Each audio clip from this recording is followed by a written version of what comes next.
So I realized I've been taking Markiplier for granted. It's the reason you clicked on this video. Let me explain. So I've been watching Markiplier's videos for about, it's been his 10-year anniversary recently, so about 7 to 8 years.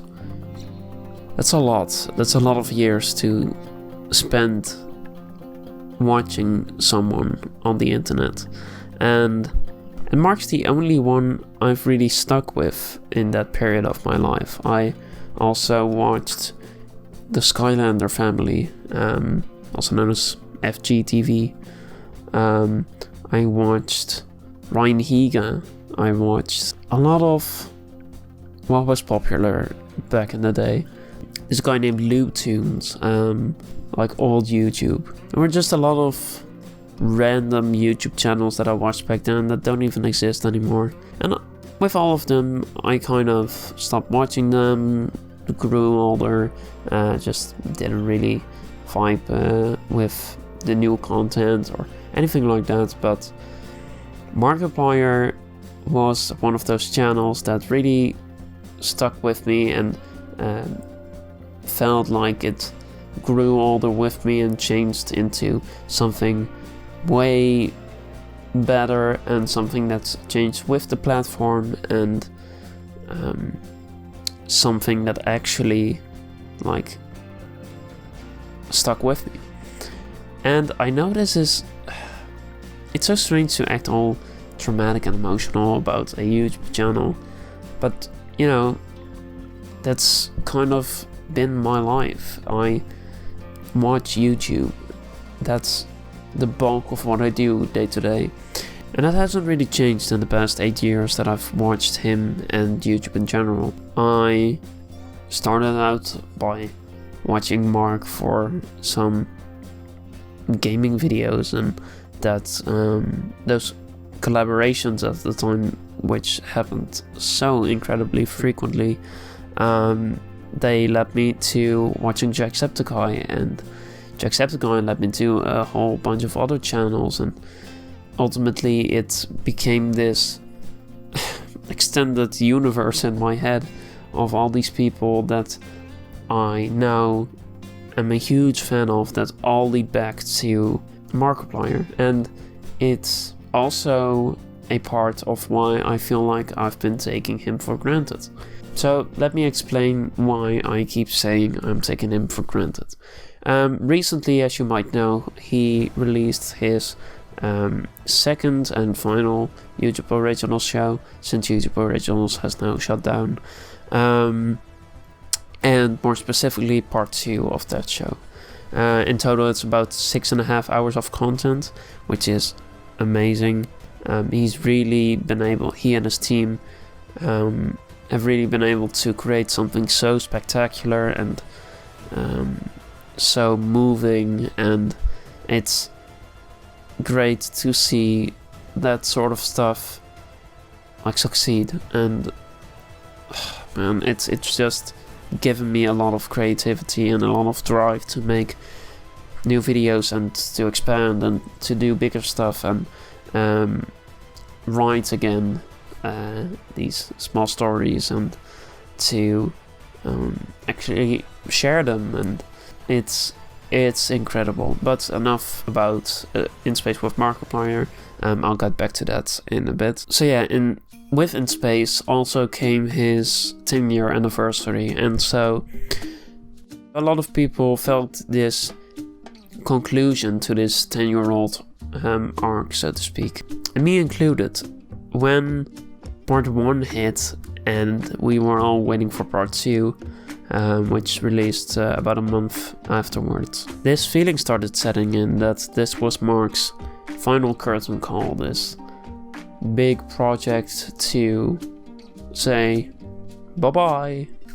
That was so dumb. To say goodbye to his fans, his community, and to stop making YouTube videos. Because I don't know about you, but making YouTube videos for 10 years, a lot of YouTube channels, older YouTube channels, a lot of them are gone now. So it was not crazy to think that Mark would stop someday, and especially now, with this huge milestone and his story kind of wrapping up in this neat bow tie, to have this interweaving story that he's been telling for the past 5 years now, I think, which really started with Who Killed Markiplier, which, man, I can't believe it's been that long. Like, I remember it's coming out, did it come out week to week or day to day? And there being this whole hunt with websites and these secret unlisted videos, and just the community working together to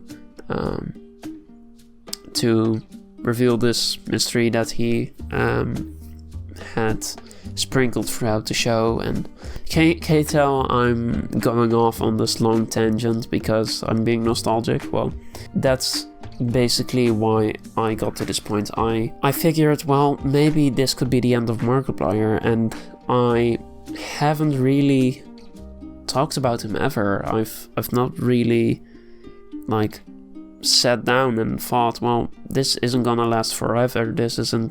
I'm not gonna sit here 30 years from now and still be able to watch, Markiplier. Like, someday things are gonna end. So In Space with Markiplier had this whole theme and arc about letting go of the sins of the past and to move forward while holding on to those closest to you. And see what I did there, let go, hold on. One of the songs created for the show is even called The Last Goodbye. And so this idea of Mark finally putting the channel to rest and to finally become an engineer, I don't know, it felt more real and more realistic, and like he had been teasing this for a long time. During the wait for part 1 and part 2, he had these live streams for revisiting the FNAF games, which released over the years, and he's also been known as the king of Five Nights at Freddy's.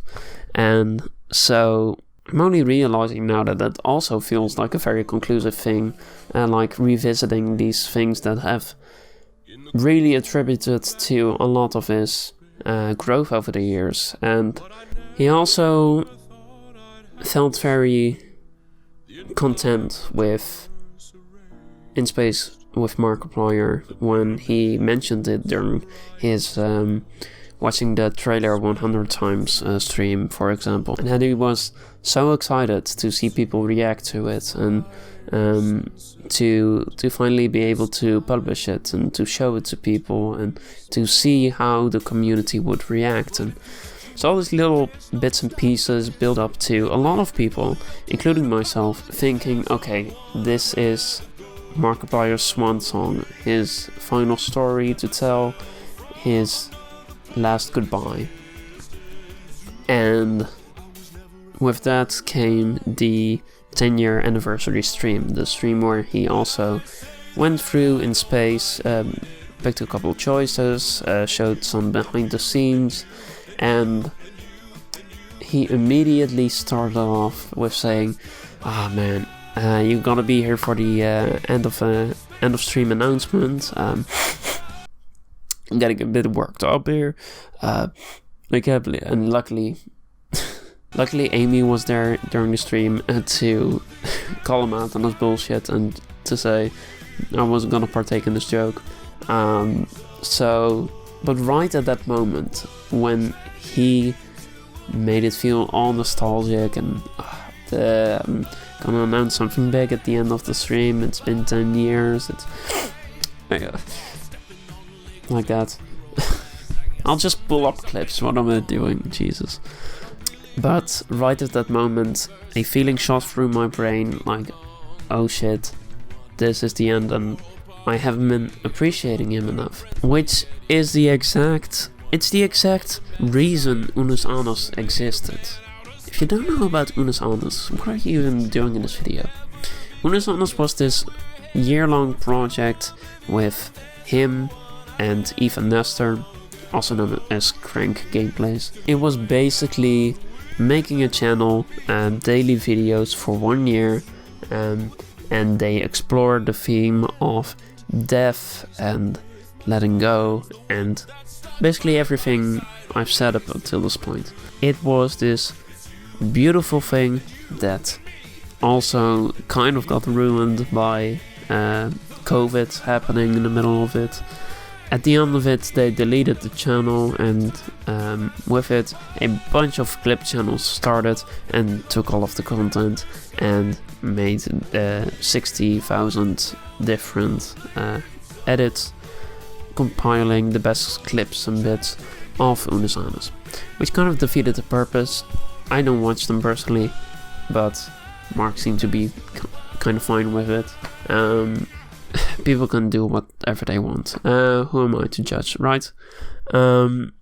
Anyway, so with the whole story with Darkiplier and Hookup Markiplier, Damien, Wilfred Mother-Loving Warfstash, all of these, Heist, of course, A Date with Markiplier, all these different stories that I got to tell over the years, all in its own way, shape, or form, they told this story of letting go. And it's just amazing that I haven't appreciated that enough. Oh, let me also give this quick note on the egos, like Mark, Darkiplier, King of the Squirrels, Warfstash, of course. Mark revolutionized the idea of egos on YouTube. He pioneered it. Let me think of another synonym. He created this idea of the different egos and fleshed it out to the point where, like, so many YouTubers just put these different versions of themselves into YouTube videos, and it doesn't feel weird or out of place. It's just how YouTubers work. I even have my own egos that appear from time to time, but mine aren't really all that interesting or fleshed out, or some idea. So cool. Couldn't help but over here that you're saying that I'm not really that interesting or fleshed out or real. So what is the point of me exactly? Well, to entertain, to give different perspectives, and to margin. Okay. Well, nice haircut. Bye, I guess. Okay, bye. I'll leave you to it. Thank you. Bye. That was weird.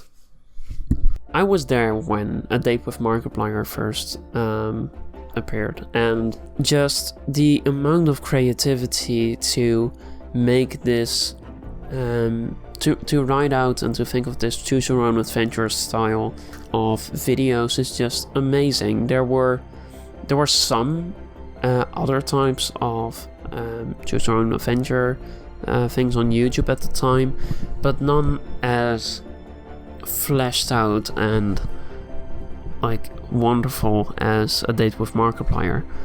I've always been so interested in the choose your own adventure media, especially in visual media, and that's really had a resurgence around that time with things like Late Shift, or if you go way later, it's you've got things like Bandersnatch, or now that Bear Grylls thing, and I don't know, stuff like that even shows the limitations that big studios have and put on choose your own adventure style content, and so it doesn't really take off all that much. But you can really see that he understands the concept and uses it to its full extent, and he has definitely learned over the years. Just to see the amount of creativity that he's able to put into words and to express to others to make it into these shows is incredible. And also his smaller stuff, with Damien, that you can tell he's a visualist. he thinks in visual media. He has this idea, the spark for a story and where it's gonna go, and he's even explained this in a few streams from what I remember. But he thinks of what sets will look like, how he wants this world to be conveyed, and how these characters act and sound like. And the visualist mindset is just so damn interesting to me. And you know, sometimes I have these flashes of inspiration and I try to write them down, but I don't act on them fast enough. And you can tell that when Mark has a flash of inspiration, he writes an entire script for it. And it's just so damn inspiring to see someone grow so much and to be able to fulfill his dreams and to tell his stories and to express his creativity in a way with such an incredible community of people that are also inspired by these shows and these stories, and even his regular gaming content and the amount of creativity he puts into those videos. And you know, also the lore behind all the egos and his story of madness that he's got going on. It's just very inspiring to see him accomplish his dreams and to do it with an increasingly bigger audience and bigger budget. To have something to strive for is what we strive for in life, if that makes sense. Like, you don't actually want to accomplish your dreams, you want to be close to accomplishing your dreams. This story gets told in so many different ways, everywhere, all the time, and it's that you don't want to accomplish all of your dreams, because if you have nothing to strive for, then what's life all about, right? And so to see Mark tell these stories of how he got where he is right now, and especially to follow it in real time. Like, I got there 2 to 3 years after he started, of course, but you know, I caught up on the backlog, and it's some of the most inspiring stuff that you can have, to follow someone for so long and to see his actual growth to this ball of inspiration that he is right now. And you can even see that in the 6 and 8 million subscriber specials, which he did years ago, and now it's resurfaced as this meme of him crying to the video that his fans made for him. And you can laugh at it all you want, and he pokes fun at it himself, of course. He's even put it in space with Markiplier, but that still hits me. Right? It's not just it's not just that he's this content creator that all of us appreciate, but it's also this man with a life worth of experiences behind him, and to see what he has accomplished now with the amount of support and appreciation that he gets and gives back to his community is it's why I make videos, you know. And I've also attributed a lot of that to Jacksepticeye, and I've appreciated Jack a lot more. I realized, like, I went to his live show, and I didn't go to Mark's improv show in 2018, right? I made a video on how to make thumbnails like Jacksepticeye, and I was a lot more active in comments and live chats, and tweeting and stuff at Jacksepticeye, and you know, I've noted him as my inspiration a lot more than Markiplier, but Markiplier was the original. I've watched more videos from Mark, I think. I know it's a dumb thing to say, like, I like the old Jacksepticeye better, but I get where people are coming from. A part of it is the new editors. Another part of it is, I don't know, sort of rebranding. I still appreciate Jack a lot, and I'm glad he is at this point where he is right now. And in some ways he has grown a lot too. But with Mark, it just feels like this way more gradual growth into the best version of himself, if that makes sense. This all sounds really rude. I just want to put a disclaimer here. I love Jack and his content. I'll make a video about him probably someday soon. Probably in the same sort of style. And I've got a lot more stories to tell regarding Jack. But yeah, especially where he got me with gaming.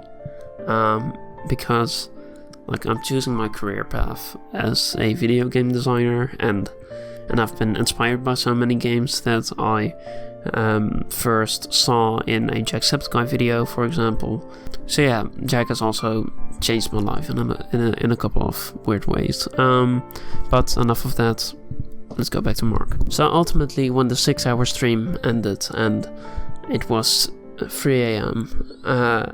And I went to bed, I thought about, I have to make a video. It made me realize that I should be a lot more open about the people that inspire me. So there you go.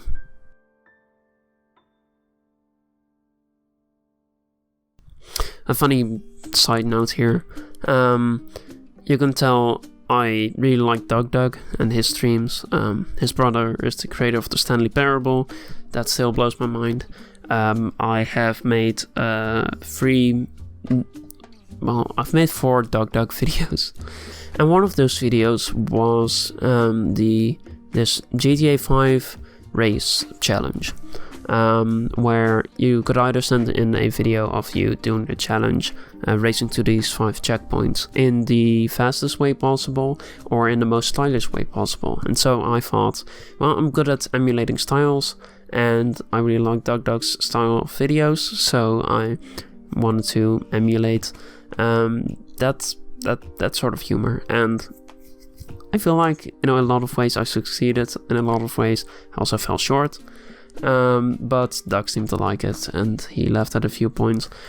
Anyway, the video ended with this emotional climax leading to this one singular joke directed at the Twitch chat, bribing Twitch chat with a cookie in order to win the challenge. I didn't, but a lot of people took the bribe, so I'm still happy with it.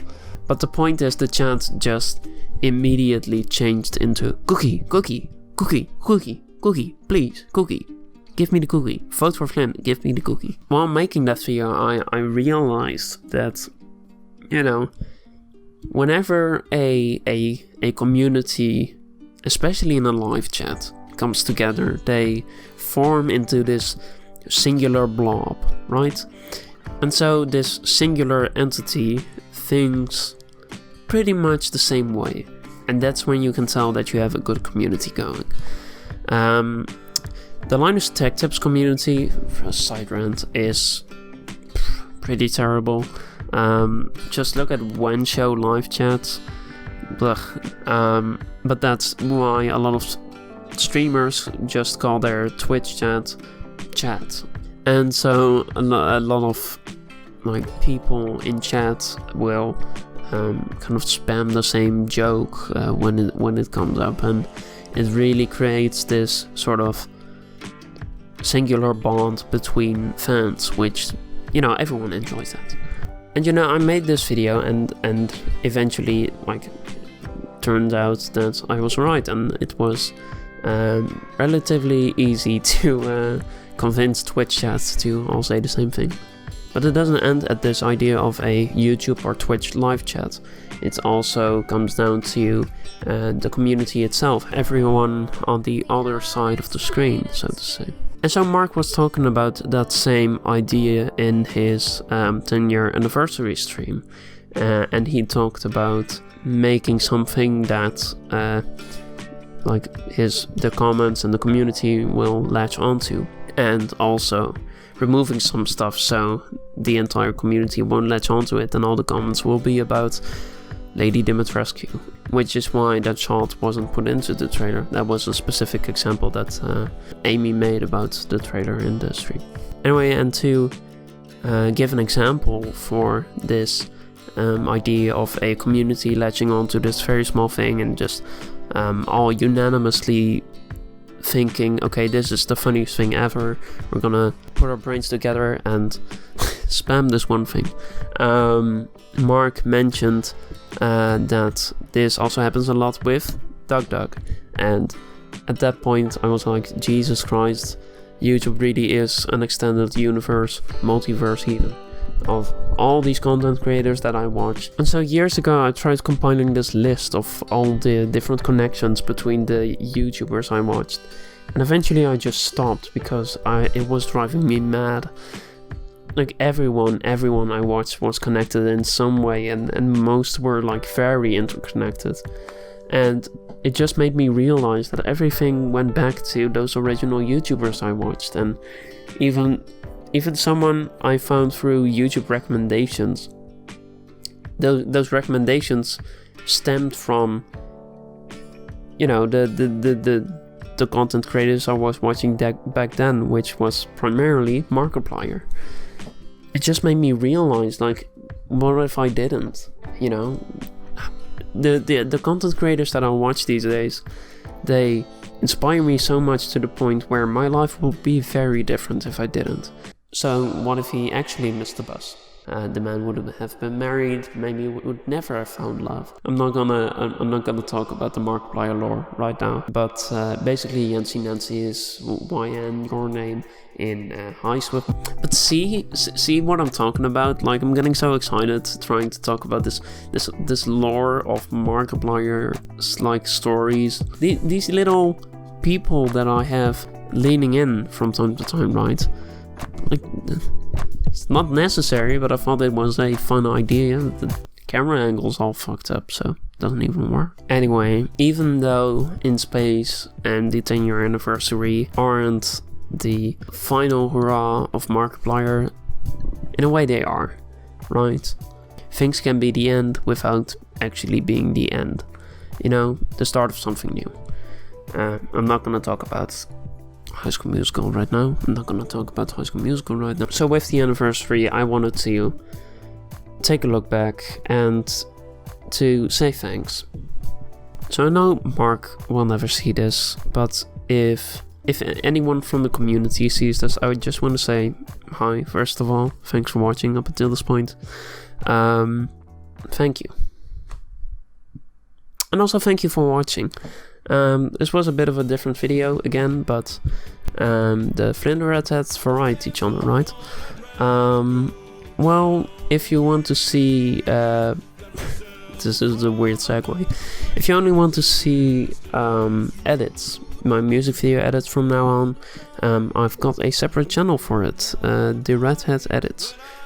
Redheaded, as I like to call it. I'll put a link to it in the end card. Anyway, I feel like I'm really finding my groove on this channel, and it's been growing pretty steadily. So I hope people enjoy this content and these kinds of videos where I kind of talk about other YouTubers and you know, like making thumbnails and become better. I have some other become better ideas, but you know, it's a lot to work on.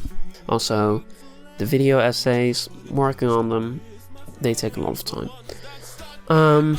Anyway, again, thank you so much for watching. Let's end this video like Mark does, because why not? Bye bye!